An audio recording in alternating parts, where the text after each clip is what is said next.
Machine learning models trained on historical weather data now match the skill of traditional physics-based models for weather forecasting.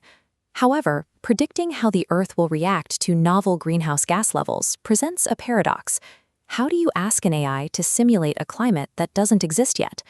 The climate system responds to greenhouse gases on two distinct timelines. Slow feedbacks, driven by the oceans absorbing heat, take decades to manifest. Fast feedbacks, driven by atmospheric processes like radiation and convection, adjust in approximately 1 week. This chart illustrates the first 30 days following a sudden increase in carbon dioxide. In the top panel, sea surface temperatures remain effectively constant. The oceans have too much thermal mass to heat up in a single month. But in the bottom panel, the global precipitation rate begins to drop immediately. This rapid drop in rainfall is the atmosphere's immediate response to sudden CO2 forcing. While the ocean temperatures haven't changed, the air itself is already reacting to the shift in radiation. Because these fast adjustments occur on sub-monthly timescales, the physics governing them are already captured in modern meteorological data. An AI trained strictly on present-day weather contains the thermodynamic rules needed to model these fast feedbacks to extreme CO2 levels. The barrier is structural. Machine learning weather emulators typically do not have an input variable for carbon dioxide. They predict the next state based on pressure, temperature, and moisture. If researchers can mathematically inject a CO2 perturbation into a historically trained neural network, they can evaluate fast climate adjustments without retraining the model on synthetic future scenarios. The Allen Institute Climate Emulator, or ACE, is a global model trained entirely on a perpetual 2010 climate dataset. Like most AI weather models, its baseline architecture is blind to greenhouse gas concentrations. It learns how the 2010 atmosphere behaves, but it has no parameter for the gases driving those behaviors. To bypass this, researchers built a hybrid loop. At each 6-hour time step, ACE generates a 3-dimensional grid of the atmospheric state. That state is diverted to an external physics-based radiative transfer module called RRTMG. Inside this module, researchers specify a massive CO2 spike, quadrupling historical levels, relative to the state ACE was trained on. The physics code calculates the resulting heating rate and feeds that temperature shift back into the AI to influence the next machine learning time step. This map shows the scale of the perturbation. When CO2 is quadrupled, the calculated heating rate is roughly 0.1 Kelvin per day, applied uniformly across the globe. This signal is significantly smaller than the temperature swings seen in daily weather.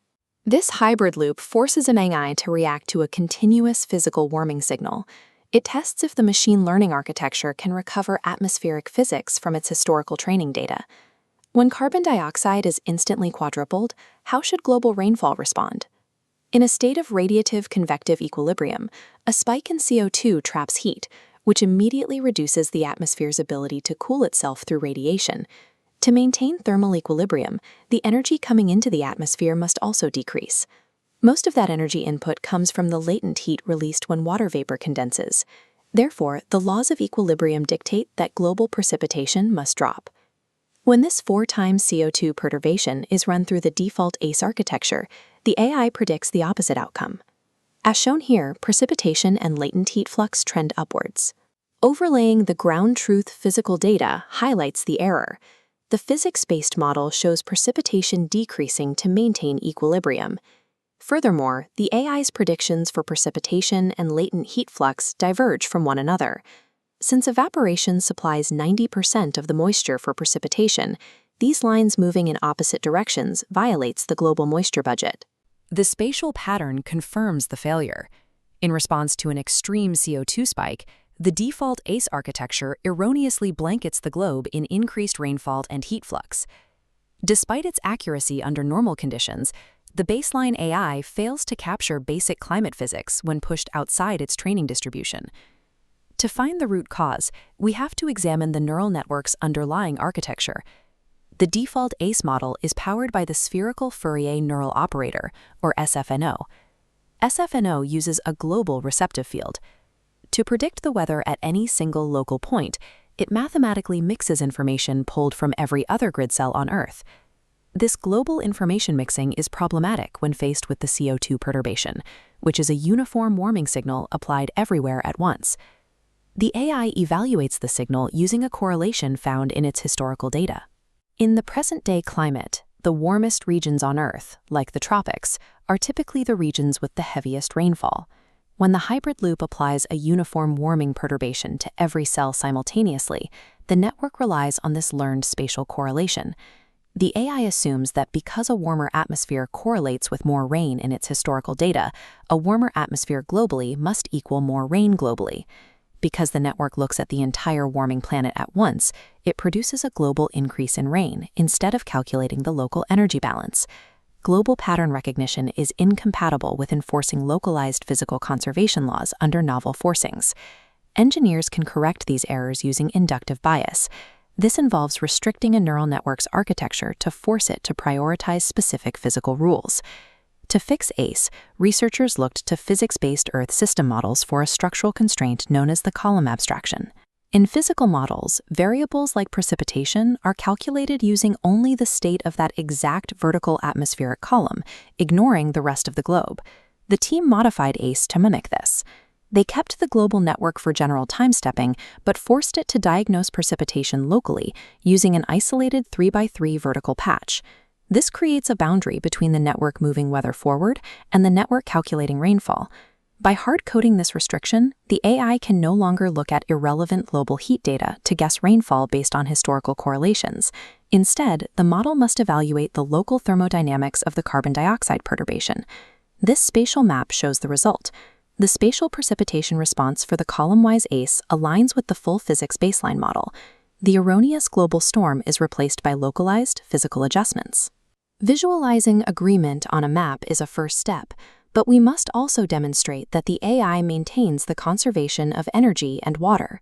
Researchers use the idealized dipole heating test.